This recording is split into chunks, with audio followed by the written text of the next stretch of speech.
sorrows in your life. That's part of life and a part of a believer's life. You think they're dark, but Allah always chooses what's best for you. عَجَبًا لِأَمْرِ الْمُؤْمِنِ إِنَّ أَمْرَهُ كُلَّهُ لَهُ خَيْرٌ. It's astonishing the matter of a believer. Everything that happens to him is good. You may not know it. You may not see the wisdom of it in this life. You may later on see it. If you don't see it in this life, you will see it in the life after. Ibn Rajab mentioned the story of Qadi al-Maristani. He said about himself, Qadi al-Maristani, he said, I was hungry one day in Mecca. And I became hungry one day that I couldn't find anything to eat. So I went walking around in Mecca. I found a pouch, a tightly tied pouch. I picked it up and brought it to my house. And then in my house, when I untied it, I found a beautiful necklace of pearls that it's like I've never seen anything like it before. He went from a difficult time to the utmost of ease. But tawakkul didn't waver a tiny bit in his heart. Full tawakkul on Allah when he was walking around hungry. And the same tawakkul now that he's a millionaire. It didn't last for long. The circumstance changed, but tawakkul remains firm. Unwavering tawakkul. As soon as he walked in Mecca, right after that, he walked in Mecca, he heard the old man calling out, I lost the necklace and I have 500 dinar reward for whoever brings me back the necklace. He said, I called the old man. That was bad news for him. He thought he was a millionaire. He said, I called the old man. Come to my house. I think I have your pouch. So he told the old man, describe the necklace for me. He said the old man not only described the necklace, but he described the pouch and the string that was tied around the pouch and the number of pearls and the string that held the pearls together and every single detail about the necklace. So he said, I gave him the necklace. Had to have been him. No way could have knew that all those details. And he handed me 500 dinar. And just as I was about to take it, I thought to myself, he said, I don't deserve this. And I refused the reward. The man kept insisting on giving the reward.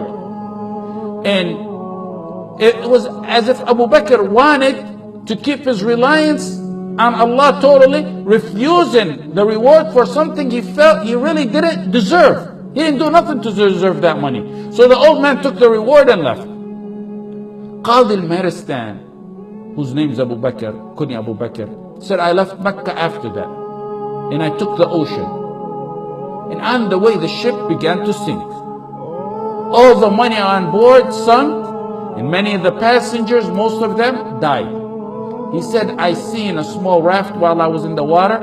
I held on to it, and the wind kept blowing me for such a long time until I got to an occupied island. When I landed on the island, he said, I immediately headed to the masjid, finding that there's no one there, so I began to recite Quran. The people attended the masjid.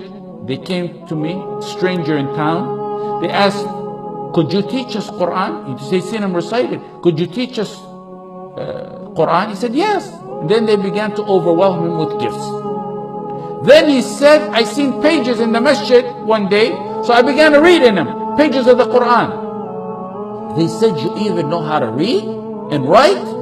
He said, yes. They told him, will you teach us and our children how to read and write?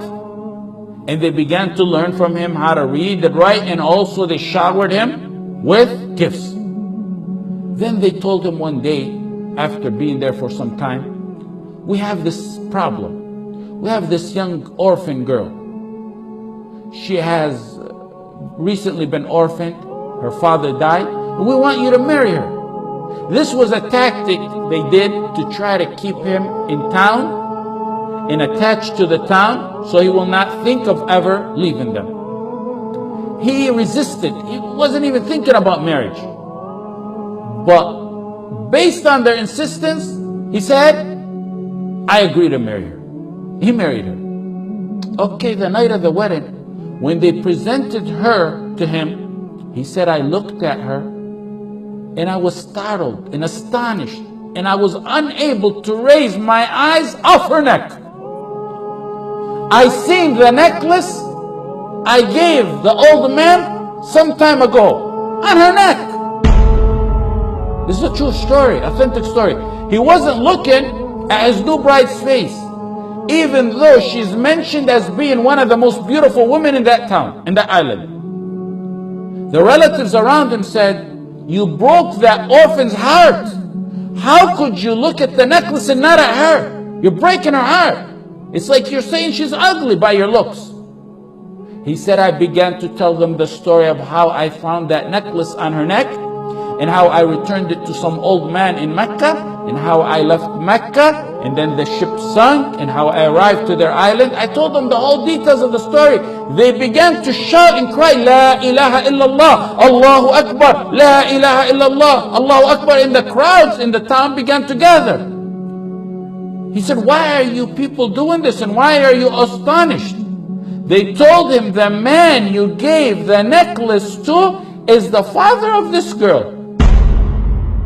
And what's more astonishing than that is we used to always hear him say, I never met a Muslim on the face of this earth like the man who returned the necklace to me. And they said we used to always hear him make dua, oh Allah, unite that man who returned the necklace with my daughter as her husband. He used to always ask Allah subhanahu wa ta'ala that he be the husband to his daughter. And Allah answered his dua.